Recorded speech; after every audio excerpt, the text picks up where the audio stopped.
Right. Welcome, everybody.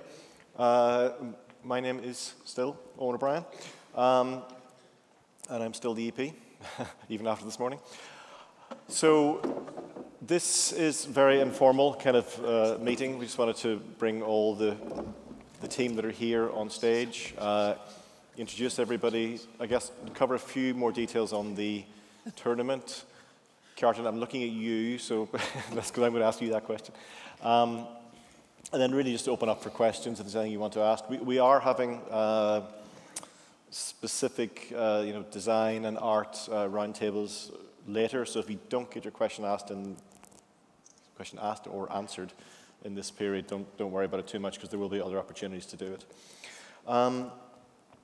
So I think probably the easiest thing is for me to randomly point at people, and then they just explain who they are and why, justify their position on the team. Would that be unfair? Okay, that would be unfair. Okay, I think if everybody just, if we start with Andy, and just say who you are and what you do on the team. Hi, I'm Andrew Robinson. I'm an artist currently, and been designing bits of narrative and VR experience, I suppose, as well. I've been on the team since the EVR prototype. Doing talks here the last couple of years, so. That's me. I'm John, CCP Bosun, or Nedge, whatever you want to call me. I'm quality control, or quality assurance, and I basically play the game and say, hey guys, you've broken this, can you unbreak it please? And then see if they have unbroken it. And if they haven't, tell them that they haven't. Exciting stuff.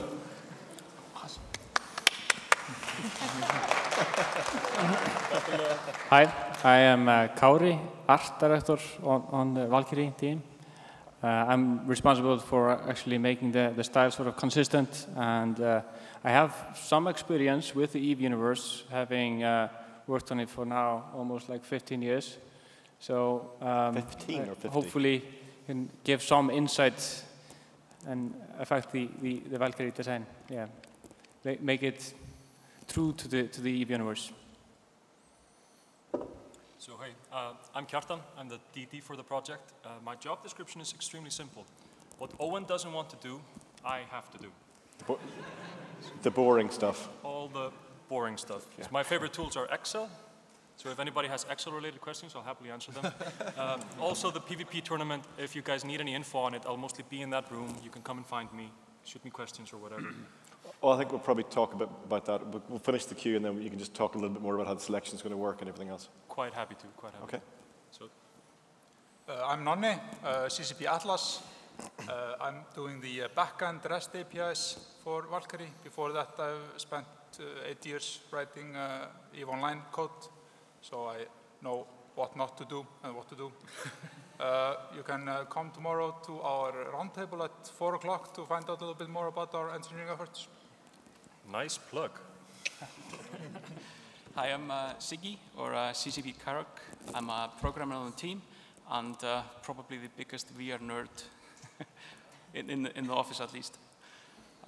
Before that, I've been with CCP for quite a few years, worked on EVE a little bit, and Dust as well. Yeah. Hello, my name is Johan, or Joey, also CCP jBot. I've been with the company 7 years. I've been lucky enough to be involved with almost every single project within the company, and it's been great. Most recently joined the Valkyrie team. I'm very excited. I'm not as much of a VR geek as Siggy, but I'm right up there. I love it, and I had a little bit to do with the video you saw earlier. But with this great team here, it's been...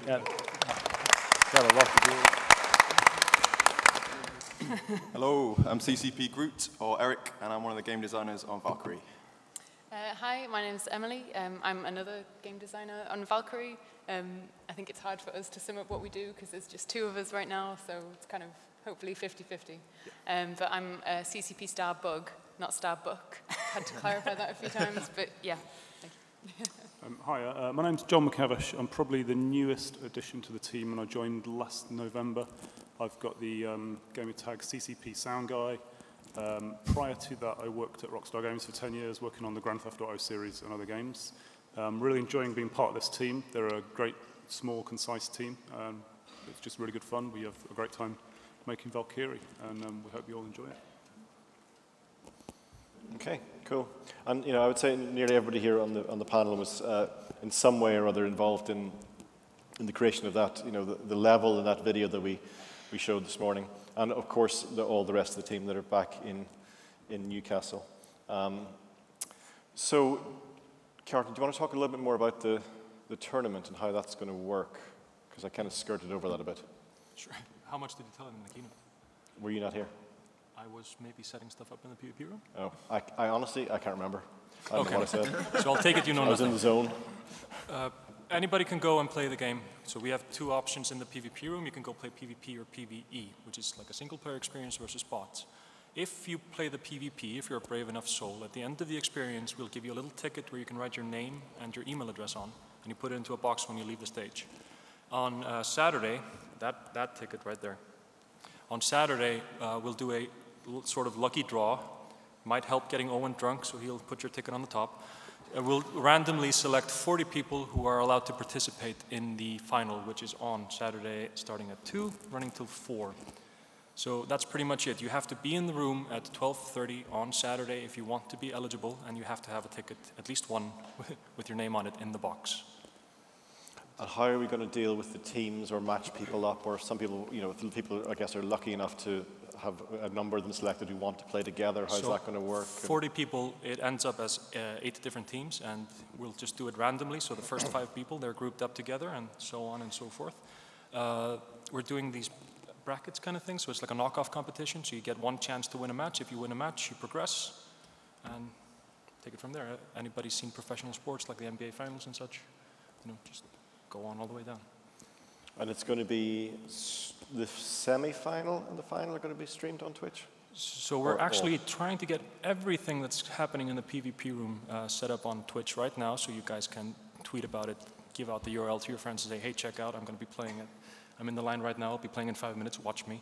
But the finals themselves will be streamed on Twitch TV, and we'll have Nedge here, Eric, and Andy doing live commentary. So it's the, if I'm not mistaken, first time we have a VR experience competitive being streamed. So and also the first time they've ever commentated anything, so. Or Nedge, tell me you've done it before. First time what, sorry? You've commentated anything. I've commentated on Dart before. That's any help. An expert. Yeah.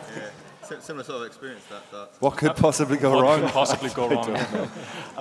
And what about the other prizes, or the second prizes? Can you tell a bit more about that, or not? I do believe there are second place prizes courtesy of Razer, and I don't know exactly what they are at the moment, because they were like a mystery black box kind of thing that I wasn't allowed to peek into last night. Ooh, yeah, I know. It's fancy.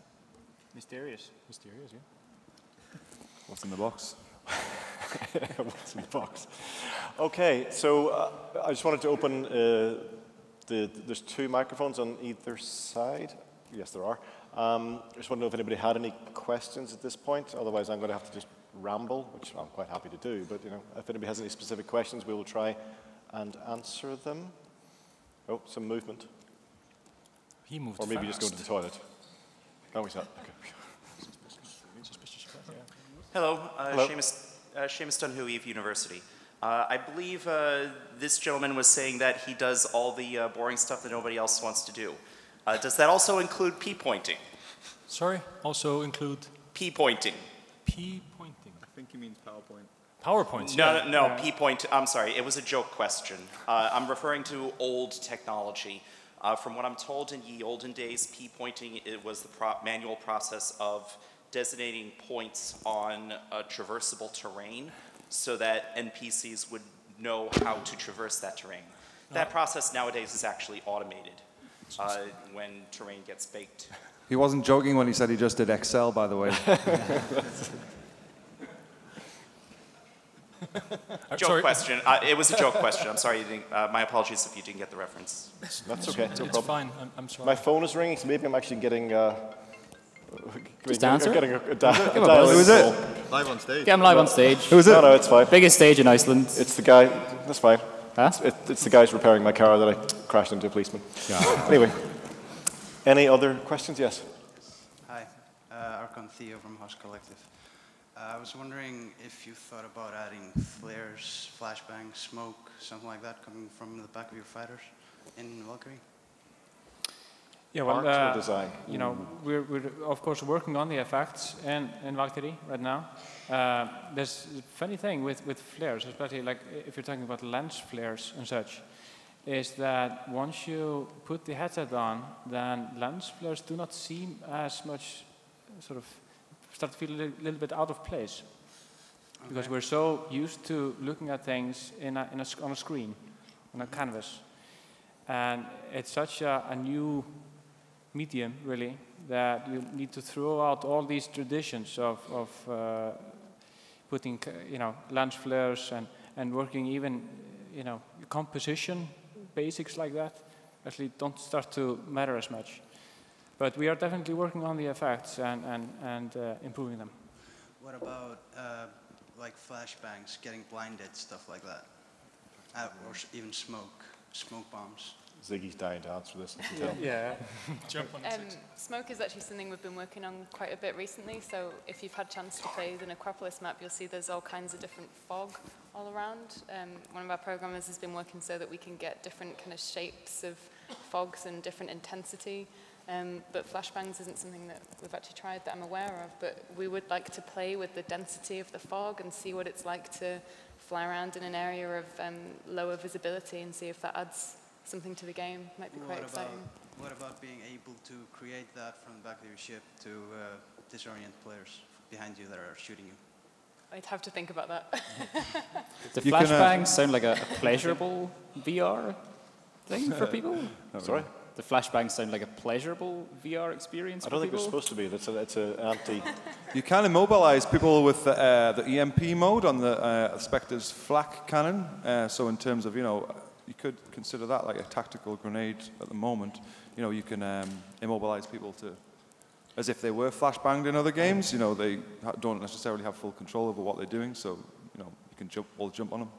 We did have, I believe, special effects and missile impacts that were so big they were actually blinding people already just in the game. But we've had to tone them down, but that's something we've already come across inadvertently. If you think back a year or so, we actually did have a weapon prototype that made the screen white out, but it did not feel pleasant at all, like Andy was saying, so we abandoned that idea. All right. Yeah, you have to consider, of course, it's not only full screen on like a computer game in front of you, it's your entire experience. So if that flashes at the white, you're gonna... You could also just make it black. Yeah, and like you say, like with smoke rather than flash, then, Yeah. All right. Okay, I'm gonna switch to the other side. Thank you. Queues are growing. Hi, I know you're focusing in VR, and people who sit here, they really love VR, but I just want to know, is there any possibility that we can also enjoy the game on the PC in future, possibly? I mean, we've built the game from the ground up to be a VR game, and that's really our focus at the moment. I think that's where you get the fullest experience. Does it work in 2D? Yes, you can play it in 2D, but I think certainly for the foreseeable future, our focus is on making the best VR game we possibly can. Okay, thanks. I'm going to switch back over. Yeah, hi, I was just wondering, can you say anything about system requirements yet, or is that too soon? Because, I mean, the Titan X is nice, but not everybody's going to have it. Not me. Over to Ziggy, maybe? Well, currently they are, like you point out, they're a bit high at the moment, but we're still very early in the overall development, so to speak. So there's a lot of optimization yet to do. So the requirements will go down, yes, but we still haven't nailed down exactly where it's going to land. But hopefully somewhere between medium spec and high-end spec, and you can tweak a few things. I hope you're satisfied with your answer. Go back to this side. Will there be a realistic signature system for electromagnetic, thermals, and then your cross-section? I absolutely am not the right person to answer that one. Do you mean like signature radius in EVE? More like in Star Citizen, where if you turn your ship towards them, you have a higher cross section, so you're easier to see. If you have something in your way, you can't see them unless you can penetrate it with your scanners. Don't look at me, I don't know.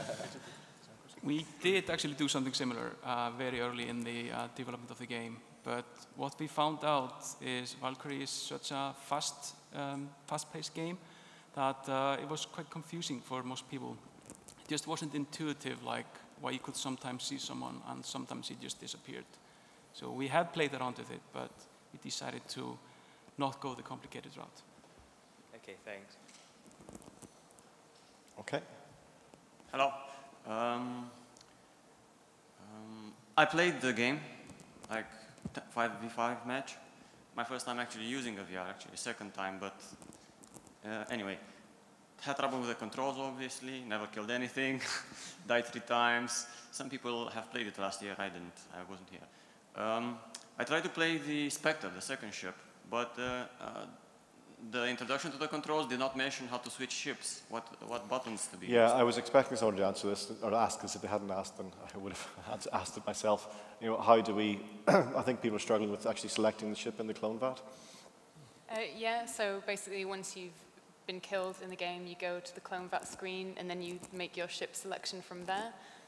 The reason why everyone's spawning it as a Wraith at the moment is because we made like a bespoke kind of launch sequence for that we wanted everyone to see.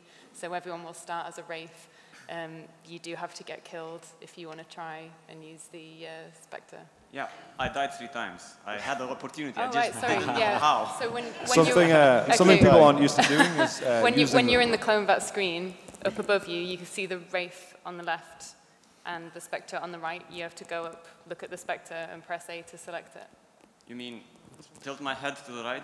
Yeah, you head pick it. Yeah. People aren't sort of used to using like their head as a cursor, especially if that's the first time you've used it. But yeah, that's something that we try to do to communicate, you know, the possibilities of VR and using, you know, looking at what you want. It didn't cross my mind, honestly.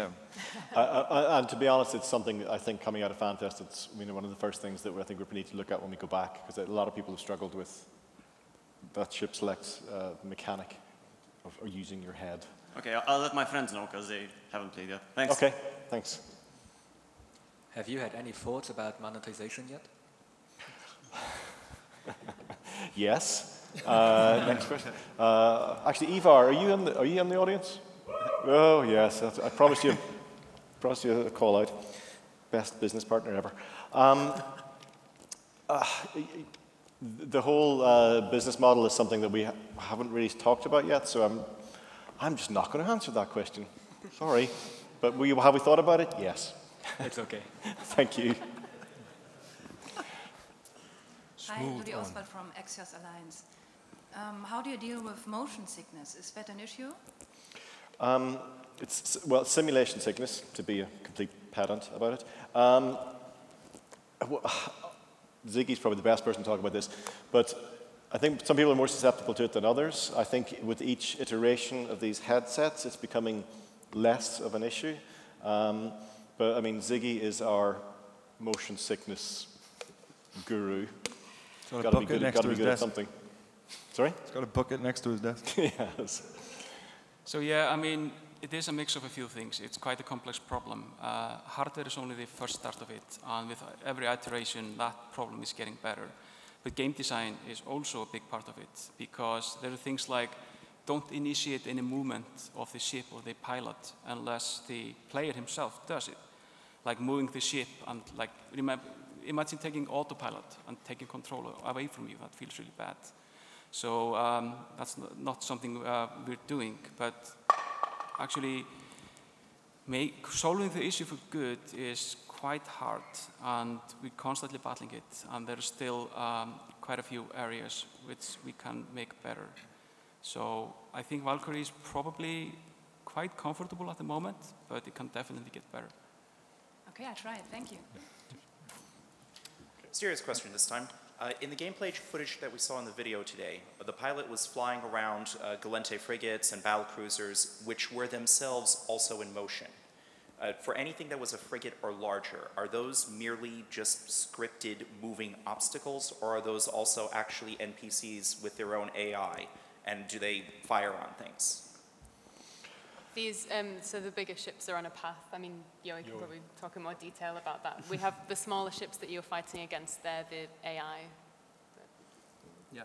Well, we did a lot of exploration into AI and AI on path. So we won't exclude that, but at the moment we're focusing on the fighters, and the things that you're dealing with are AI, but the Eve ships are not, but we'll see. Okay, so in the current iteration at least, they're just moving obstacles. In the current iteration, yes, they are moving obstacles. Got it. Yeah. Thank you. But we have aspirations to do more in that, or I do anyway. Hi, so I played EVR when it was first shown to us.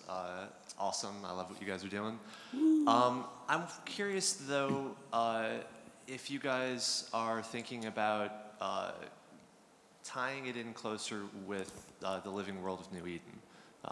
Like for instance, the ships that are currently being shown are AI. What about dynamic areas where the ships are actually pulling information about where players are in a system? So the short answer to that is focus. I would say, you know, we got a small team. Probably half of them are here.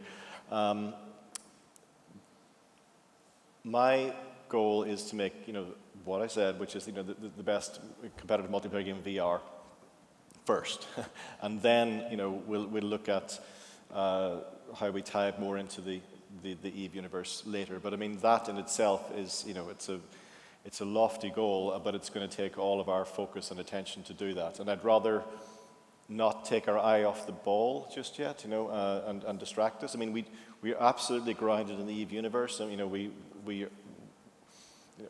it's great that we've got all that lore there, and we're never going to do anything that is, you know, that contradicts or spoils anything in the Eve universe. But as for a direct connection, I want to make a great game first, and then we'll look at that later. Okay, but it is something that is maybe way off on the horizon. Yeah, I would never rule it out, because okay, you know, obviously it's kind of a logical aspiration after seeing that video of, oh wow, wouldn't it be cool if? But I don't want to jump, you know, steps ahead. I want to make sure the game nails it first of all. Are you currently looking into the idea of having a co-pilot or like a tail gunner or something on a certain class of ship, so you can jump in with a friend? Historically, well, it kind of to Ziggy's point earlier, it comes down to simulation sickness. You know, if you are being moved by something else that you're not in control of, it really induces simulation sickness very quickly. And so if you imagine that, and then, you know, a rear gunner, so you're moving backwards with somebody else controlling you, you need a very strong constitution, I would say. However, you know, having said that, you know, I'm not ruling it out. We've kind of, you know, got on our plans to certainly go back and look at the two-player ships, and if there's a way that we can have that. But so I would say it's could be it's a in our larger, plans. slower ship. Sorry? Could be on a larger, slower ship. Well, exactly. I mean, that's where we were going. You know, it could be a ship that's making less dramatic, you know, moves. But I mean, you know, being a rear gunner on a Wraith is going to be interesting. But yeah, on a bigger ship certainly, and being you know, getting that kind of Millennium Falcon moment would be cool. But I mean, I don't know. Does anyone else want to add anything with that, or let's? I mean, I think it's. There's a lot of things that people are going to ask about that we've definitely thought about. I think there's so many things we think about that we really want to try in the game, and there's still many cases of things that we want to try out. Like maybe that's something that we will try out at some point. We've certainly not. It's not off the table by any means. We've just kind of pushed it further down the dev cycle. I tried it in an early prototype earlier on, putting like a non-playable second pilot in. A ship with you, just building like a cockpit with a second space in it. And it was just a non-playable guy that you could name and get to know and learn to love. And then when you drop below 20% health, watch him get shredded. And just get really disappointed and sad as Dave or Barry or whatever down below you was just hanging down in the thing, but I don't know, never came to anything. We'll see. Could be something. I didn't know that. It's like a Tamagotchi pilot. Yeah. He was my goose. Always a bridesmaid. Sorry. Hi, I'm Morwen from Rokapel. I've been watching this eagerly since you first announced it as EVR 2 years ago, and then played again last year. Was impressed by the improvements, and I played earlier, and just wow. I had one thing I wanted to ask, which was audio cues. Are you guys going to go for kind of traditional surround sound, or are you going to use like binaural audio because of the standard just headset? Because being able to hear where things are in space is so critical, especially in a VR game. That's right. Yeah, and I think we can talk about that. Is that right, Owen? Yep. Yeah. Yes. Okay. Right. Yeah, we have the Oculus guy here. He's nodding at me. So yeah. If you see a dot appear in your forehead, then it's we're very lucky, obviously, with VR in that Oculus are developing 3D audio plugins, which will convert a mono sound source into a binaural experience, which is going to give you good cues as to how high an object is, whether it's flying below you, etc. And it's just excellent for panning and everything. And basically spatializing specific sounds, probably both within the ship, like the cockpit UI, for example, and player feedback, the machine guns, whether your engine is behind you, but probably more importantly, where your enemy ships are and where they're firing from, So yeah, it's something that we are actually, I believe, one of the few developers who've taken up the opportunity to really start testing this plugin at the moment. And Siggy and myself and another audio designer at the company are basically experimenting with this at the moment, and we're getting good results. So we're really hopeful that it's going to provide a completely new audio experience, which will rival 5.1, 7.1, and it's going to be ideal for VR. So not only experimenting with it, but it's actually in the build that's in the PvP room? Yeah, there are certain sounds which are, as I understand it, in the build currently. Yeah, that was part of what I was asking. So. Just want to add a quick bit to this. Binaural sound is not new, and it's been, people have been playing around with that for ages. But when you marry that with the fact that you can rotate your head and the sound changes when it does do that, totally changes the experience. Yeah, it enables the brain to really track where the sound is being spatialized from. Yeah. The only other thing I had to say was I asked somebody while I was in there, and it probably would be beneficial to mention to everybody else. What about alternative control schemes? Because I asked that in the PvP room, but everybody else who's watching the stream probably wants to know about that too. So there will be alternate control schemes. We're hoping to also allow you to do custom ones as well. Thank you. Thanks, Smith. To the right. Blessed. And I follow EVR since the first presentation in 2013, then Gamescom, then E3, then the past Fanfest, this Fanfest. So I know the development of the product and the project. Actually, I have tons of questions. DK2, CV1, Crescent, 75 versus 90. Field of vision, SDE, I know everything. So technically, there's a lot of stuff to do. And I follow the Oculus forums because I am a developer too. I have DK2 too.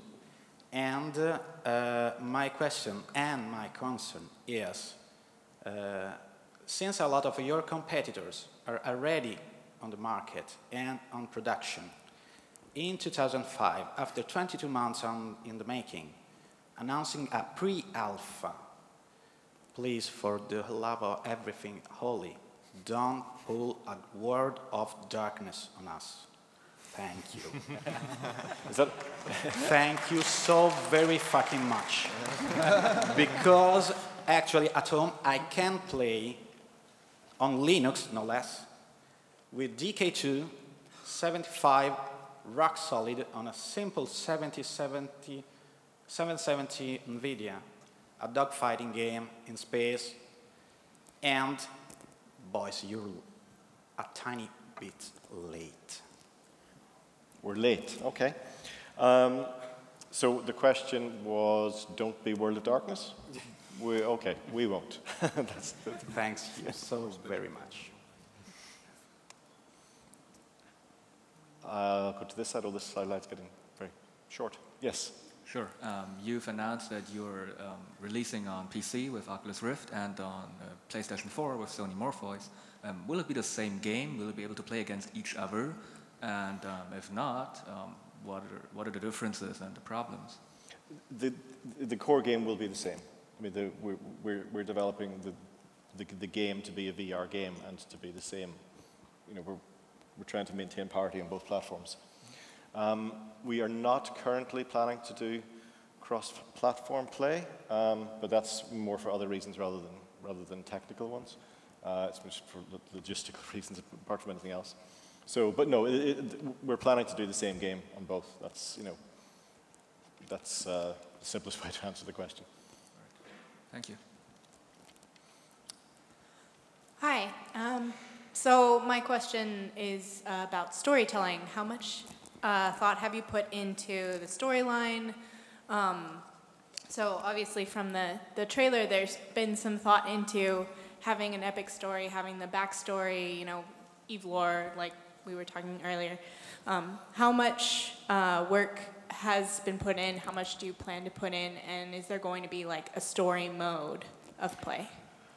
So when you first play Valkyrie, you're going to have 3 sort of tutorial kind of story missions. That's going to be the story and learning how to play all kind of folded into one. And like Owen said in the keynote, the maps that you're going to play on there are going to become the multiplayer maps. So we're hoping that gives the maps a little bit of history. Hopefully that adds a little bit to the story as well. The story is something that's kind of been developing alongside the game as that's been progressing. We have a lot of communication with people at CCP in Iceland to help us with our lore and things like that. So yeah, I mean, I remember when Eric, Yoey, and I and Stu, one of the artists, met and we talked about this huge epic battle that we wanted to have and this kind of playable area where you fly amongst the ships and then a Titan warps in and this kind of stuff happens. And in the back of my head, I always thought we're asking for far too much. We want to see all these big, cool battles in the game, and I thought that's not going to be possible to do all of that stuff, but it happened somehow.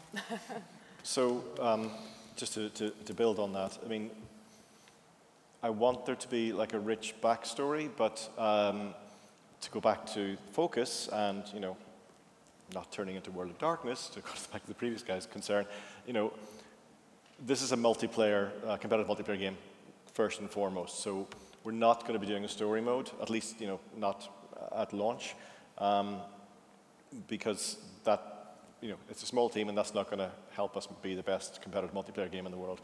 That doesn't mean there isn't a rich backstory there, but we will probably tell it through other mediums. So just to give you the fantasy and the world, because I like to know who I am, what I'm doing, and why do I care. But when we will convey all that, but I'm not going to do you know, a single-player campaign, at least initially. You know, single-player campaigns are, you know, hugely expensive things to do in terms of production, and it would just defocus us, to be honest. Can I add to that a little bit, actually? We're just yeah. So when we first wrote the story for Valkyrie and started to come up with the ideas, and we're looking to kind of flesh out like the pirates and the lore and all the things we were doing, we kind of split a lot of the work into front of house and back of house story. Like Owen was saying, it's an incredibly accessible game, and we want people to pick it up and play it and instantly just kind of be in that world. And that's the kind of front of house part of it. And the back of house part of it is what we have built, this huge background, this foundation of lore and art and concepts and ideas and people and characters in the world that help the creative teams build that world. Like VR as a medium is an incredibly immersive medium. And for that, we need to, you know, sort of flesh out these worlds into something tangible, something very playable. And because of that, we needed to have a huge amount of story and personality in there. So all the time that we've been working since EVR and since Valkyrie, we've been building up like the story of Valkyrie, pulling from like the rich lore of Eve and kind of adding our own twist on it and working our own things into it. And that's helping us build better worlds. And whether that's like overtly visible in there or not, you know, the subtleties in there are all built from ideas and lore that we've been putting together to make Valkyrie, you know, the experience that it is. And some of that stuff's going into, when I was talking about the comics and things that are happening, like, that's starting to branch out into other places now. And I think as well, what I like about the setup and the story we have is that there's a great deep story there to go and dig into if you want it, but it's also very simple just to explain to somebody on the street. You're an immortal space pirate. Just go and blow shit up, and you can just play it on that level if you want to. You don't need to know all the other stuff that's there, but it's there if you want it. So it's a very long answer but story's important. To the left. Yeah, hi again. I was wondering if you looked into having your ship break down as you take damage, like you start losing a gun or losing this and that, systems start breaking down as you take more damage, and overheating, is that going to be as well?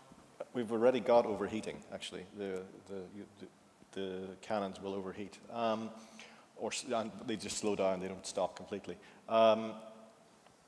In terms of partial damage or systems damage, I think it's something we've looked at a few times. Does somebody else want to take that? We've kind of looked at it before, but because it's such a fast-paced sort of arena-based game, it's like an unfair advantage to other people. It's kind of one of those things where you slow someone down and you leave them alive or something. We want it to be like an equal playing field, so it's more down to skill rather than your lack of sort of you getting trolled or something like that. Yeah, well, you could add a repairing ship in the fleet that you could go and dock with, repair, get back in the fight in a couple of minutes.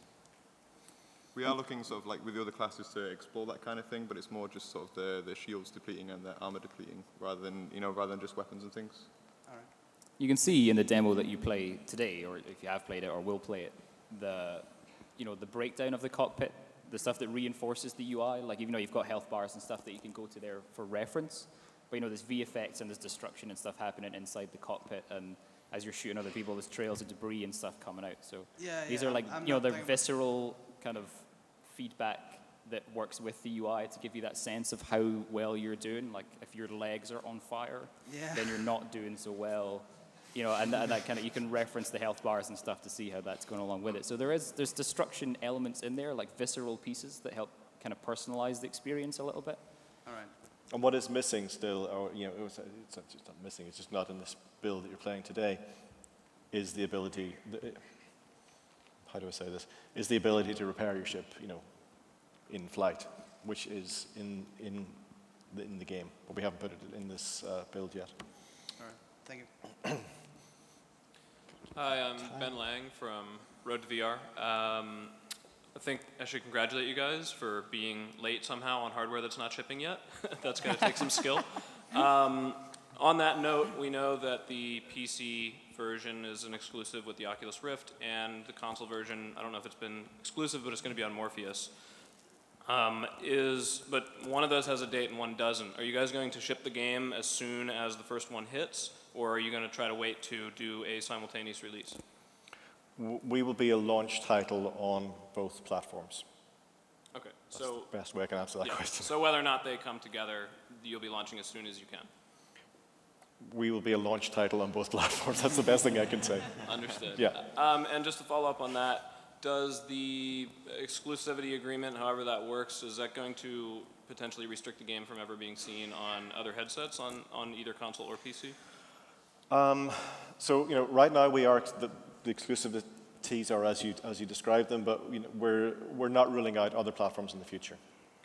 Thank you. We two here. Hi there. You've said mostly this is a multiplayer game. However, obviously with the Morpheus, will there be a chance to have offline for local play? Say if you were taking your console or you had a laptop, or would it be always online like some other companies have had with their projects? On Morpheus, you mean on PS4? Did you say? On Morpheus and the PC. I mean, there's the detail about whether you would require an online connection all the time, but it's currently in the design. Sections of the game are offline, like the new player experience that we described is offline. Whether we actually make that require a permanent internet connection, I think is still TBD. But there are sections of the game currently in the design and it's evolving, and it will evolve more as we get feedback from you guys. But there are sections of the game that can be played offline. Because I want people to have this experience of that, somebody comes around to their home and they can, that's where this mission that you saw today came from. It was that desire. I was just thinking of, somebody's just got their new VR headset and their friend comes around and they want to go, hey, look at this. This is fucking amazing. And that's what that mission that you saw today is about. That's what drove it, rather than jump into a multiplayer game and get, owned. There's some other companies that even if you wanted to play the offline, you have to have it online. So say if you had your laptop and you were maybe traveling where somewhere you could use it, would be a case of, would you have to have it online or could you play it? I can't answer that with certainty That's at the fine. moment. I thought you wouldn't be able to answer it at this sort of time, but it's just, thank you. Okay. Hello, I'm very interested in the PvE side of games. I know that at the moment in the PvP room there is a PvE experience. Is there any plans for there to be any PvE experience outside of the three new player experience missions, and also will those missions themselves be repeatable? The missions will absolutely be repeatable. I mean, I would. It's an area I'm interested in too. And I'm the boss, so yes, there will be. I think it's an area I'd like to explore more. I mean, it's getting slightly away from the focus on the best competitive multiplayer game in the world, but I think it's still additive to it. I think certainly when I'm playing, other games that are competitively multiplayer games, I like the ability to go and practice and offline where people aren't shouting at me, going noob and all that sort of stuff. And I would like that experience in our game as well. And plus, just the ability to have horde modes or whatever. So it's definitely something I would like in the game. I can't absolutely commit to it right now, but I would like to do it. I'd like to have it in the game. Thank you. Hi. Excuse me. Hi. I was just wondering, you've got a couple of different playable ships already, and they've all got different stats and attributes and abilities. And I was wondering, are you going to have something like player skill points or an attribute system where you could maybe skill up in flying fast or, turning quicker or something that would actually affect the performance of your ship? Hi. Hi. So Owen was speaking in the keynote before about the progression. So it's not directly linked to the pilot, it's the ships. So we're going to have like a skill tree for each ship, and as you progress along the skill tree, you'll unlock upgrades and loadouts. So upgrades are more stat-based systems. So like you say, how your ship turns, have you got more armor, more health, are your guns better, etc. Whereas your loadouts will be different variants of ships. So if you take the example of the heavy that was revealed today, and you would start on the fighter, and if you decided to go down the heavy branch, your fighter would slowly start being able to take on attributes of a heavy ship. So not necessarily like for like, but you could start boosting your armor for the cost of speed. And then eventually with some of the later loadouts, you could like switch your Gatlings for flat cannons, for example. Oh, very cool. Thanks. No worries. Thank you. Hey. Do you plan to have an option to disable flight assist, so players can fly with Newtonian-style flight mode? Go Ziggy, go Ziggy. Tell them about drift mode we tried. Maybe. Don't think we've made actually that decision yet, but the current flight model is all physics. Mm-hmm. It's just a slider, how much, it pushes you back on rails. But it's something that we've talked about as a potential thing, but we haven't made a decision on it yet. Okay. Just to be clear, it's something Ziggy's talked about and I haven't made the decision yet. Can we customize the controls in the space is a viscous fluid, so it would not make sense in the universe to have a real Newtonian flight mechanics. Science. Can we customize the control in the PvP room? Just a quick question for everyone. Can you change the controller layout? Yeah, as yes. a controller. You will be able to. Okay, thanks. Won't you? Have I just done it? No. You've just decided. Yeah, I think you've just decided. It's too late. As yes. of now. Owen said it, so yes. I've done them all. Someone got a feature list for this talk? Colin's got Excel. Yeah. Okay. So I think we're about to run out of time. Well, it's two more guys, so let's just try and get through these and then we'll go. Okay, you can. Okay. Typical games like this have a social lobby that's usually represented in 2D typing spaces, but it would seem kind of strange in a VR environment. Is there any chance we could get something to break up the usual monotony of, well, just always spaceship flying, but is there a chance we could be sitting at a bar or something? Little shady bar, making our deals? Well, I mean, I would probably challenge the break up the monotony of the game, but I think the social aspect is something we're definitely looking at, and I think the VR headset manufacturers are looking at it as well. It's especially if you want, to be the best VR multiplayer game, then I think it's something we need to develop. But I'd say it's an area that we're just starting to look at in the design, rather than we've got a very deep, involved answer to that question yet. Sitting in a bar, I'd love to do it, but that's not necessarily going to make it happen.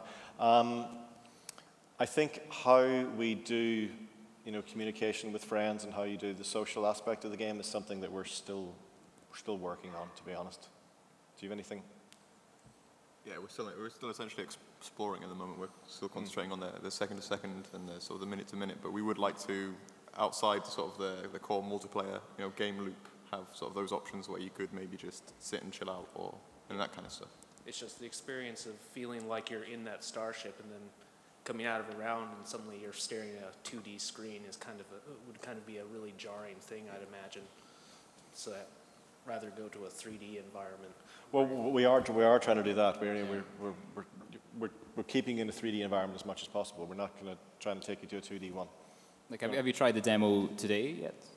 Yes. Or yeah, so did you, like, if you die and you moved into Last year for me was Eve Valkyrie Fanfest. So.